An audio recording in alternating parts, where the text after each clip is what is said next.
আজকে চলে এলাম একটা মিনি ব্লগ নিয়ে। আজকে ছিল সোমবার।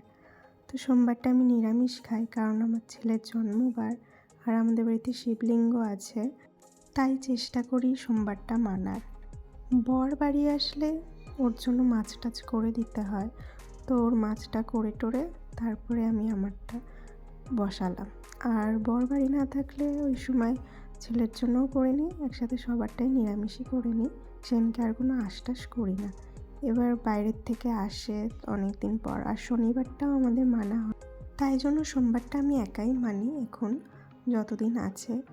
আর আমার না নিরামিষটা খেতেই বেশি ভালো লাগে, তো আমার কোনো অসুবিধাও হয় না। প্রতিদিন নিরামিষ খেলেও আমার কোনো অসুবিধা হয় না। তো আজকে একটু ভাবলাম গোবিন্দভোগ চালের খিচুড়ি বানিয়ে ফেলি ঝরঝরে করে। যখনই গোবিন্দভোগ চালের কিছু বানাতে যাই আমার হাতে না একটু গলে গলে যায়। তো আজকে দেখলাম অল্পও হয়েছে, তো গলেও নি, বেশ ভালো মতনই হয়েছে। বলে না অল্প জিনিস ভালো হয়, তো সেটাই দেখলাম আজকে, যে এতদিন করতে যাই এক এক সময় হয় ভালো, কিন্তু এক এক সময় খারাপই হয়ে যায়, কারণ একটু হালকা গলে যায়। তো আজকেরটা বেশ ভালোই হয়েছে।